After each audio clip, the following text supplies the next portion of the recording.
certainty that happened, which sealed that yes, the problem happened. So we say that the conditions existed at the balance sheet date. So in our example, the first example would be for this category. Why? Because the person already has sustained financial losses. But compared to that, the same example, if I restate and say, see, this guy had no issues till 31st of December, but suddenly a fire broke out in his factory, and now there is no certainty whether this guy is going to be there or not. And suddenly he declared bankruptcy. In that case, just because the debtor existed as at the balance sheet date would not mean that the debtor is a condition existing at the balance sheet date. The condition is not on the existence of the debtor, but on the existence of whether the debtor would be able to pay you or not. So in this case, the first case, it will go as a recognized subsequent event, but the next case, when the debtor suddenly filed for bankruptcy, that will go in the second example, which is a non-recognized subsequent event. Okay, similar things. Let's say there was a litigation that was carrying on for a long time, and suddenly the final decision came before the balance sheet date. Even in this case, it is a recognized subsequent event. Why? Because it may so happen that you were anticipating a loss of 5 million, but you ended up paying 7 million. That's okay. There was an uncertainty that got resolved. But still, that condition existed at the balance sheet date because the litigation was on. Compared to that, if there is a situation where we say that no, there was nothing that made us believe that there can be a loss, like the Disney Anaheim, exactly though, even the Disney Anaheim that we spoke about is example two. The litigation may not have happened, but the case or and see there are two situations. The first situation is again I'll give you an example that I give you, and I'll give you the exact opposite scenario of the same example. And the same situation, but a little differently, may make the case fall in one or two. Okay, so I give you the example of the Disney Anaheim case, right? The Disney Anaheim case, there is a near about certainty that the parents are going to file a case against Disney and Disney is going to lose it. So we're not going to wait for the case to be filed. But compared to that, imagine that there is a case. Okay, what is a case? Let's say, I don't know if there were some weird cases in the world, guys. If you've heard or not, but there was a guy who sued McDonald's saying that I asked for another extra tissue and the lady did not approve of that. So he or she went and filed a case against McD. When cases are very far-fetched and there is no iota of probability that these cases can be filed against MACD, in that case, we are not going to go and file a recognized subsequent event kind of a scenario. Okay, so it is again, that is here, and that's the reason why this is an area where is a bit of estimation or uncertainty involved, and that is the reason why the only way by which the external financial, the external auditors may be sure is if you go and say, okay, that's the reason why we have subsequent events which deals with litigation mostly, we depend on the lawyer statement rather than the client statement. Because we want some element of an outside party vetting the belief of the client or the customer. Okay. So same situation. How clear are you about the fact? How certain are you about the fact that the case will be filed? Because if the case is not going to be filed, we are not going to go and call it an existing balance sheet recognized subsequent event. So please be careful. Do not have a very fixed idea of what goes in at the balance sheet date and after the balance sheet date. It is not the event that happens, but it is the certainty of that event as at the balance sheet date and the outcome that would call it a recognized versus a non-recognized subsequent event. Okay, so our first and the second example would go in recognize subsequent event. That means you'll have to book the journal entry. Can anybody tell me what will be the journal entry in this case? Let's say there was a lawsuit that was supposed to cost us 5 million as a outflow, but it got settled in 7.5 million. What will be the journal entry here? Contingency loss, how much? See, I thought it would be 5 million. That means I would have provided 5 million in my books. So when I reverse the provision, that provision reversal will be for 5 million. But the outflow will be for how much? Sorry, my bad. The provision reversal will be for 5 million. Sorry, my bad. Yeah. See, the outflow will be of 7.5. Very clear? So then the outflow happens, it will happen of 7.5 million. The provision reversal, that means you would have already debited your P&L when the provision would have been created, right? Provision reversal would have been for contingency, whatever. The existing lawsuit would be 5 million. And then the extra loss that will get booked right now will be 2 million. So whatever you have created as a provision has already hit your P&L earlier.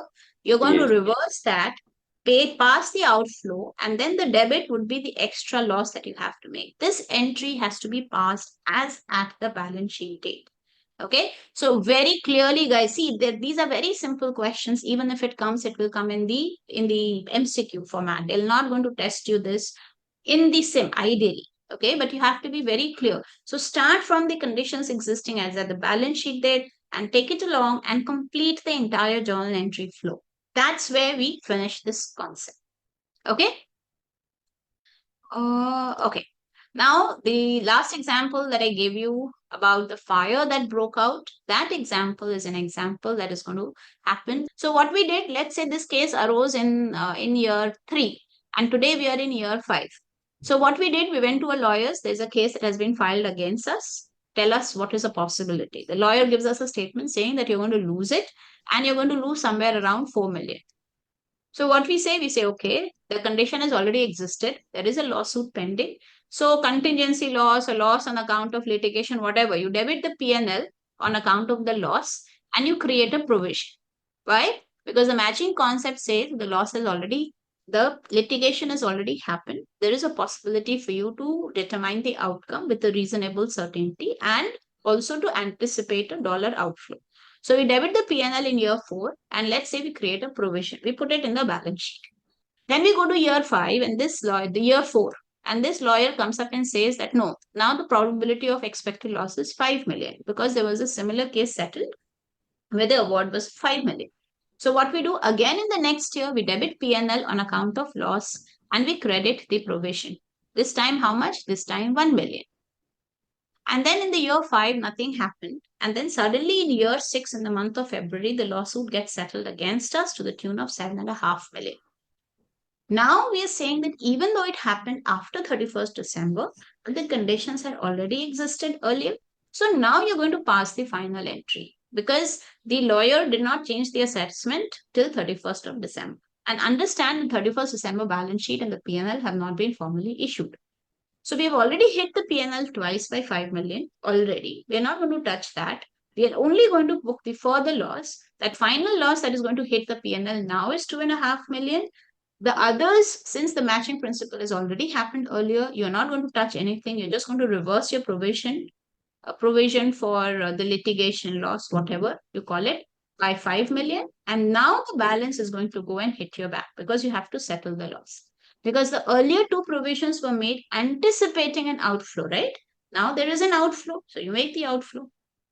And for the next example that we had, which was a fire broke out after 31st December, see, in that situation, there was no indication of an event before. There was no indication that the fire will break out, right? So in Calcutta, I think there was an instance where AMRI hospital, I'm talking about a couple of years back, but AMRI hospital in Thakuria suddenly caught fire. And it was so bad that a lot of patients died in the process, right? Now, if something like that happened, the hospital was not prepared. It was not that we had an indication that the loss would happen. In that situation, even if going concern becomes a question mark, you are not going to restate the financials that you're about to issue. You're going to give a disclosure. But if it is so severe, guys, if it is so severe that we know that the company is going to wind up, then also, was the going concern issue till 31st December? The answer is no.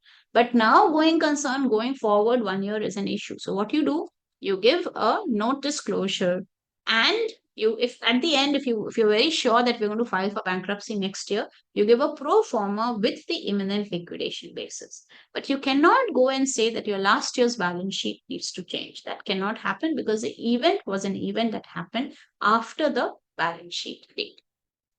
Okay, so general rule, when we have non-recognized subsequent event, we have issues like combinations. We've just struck a very good deal.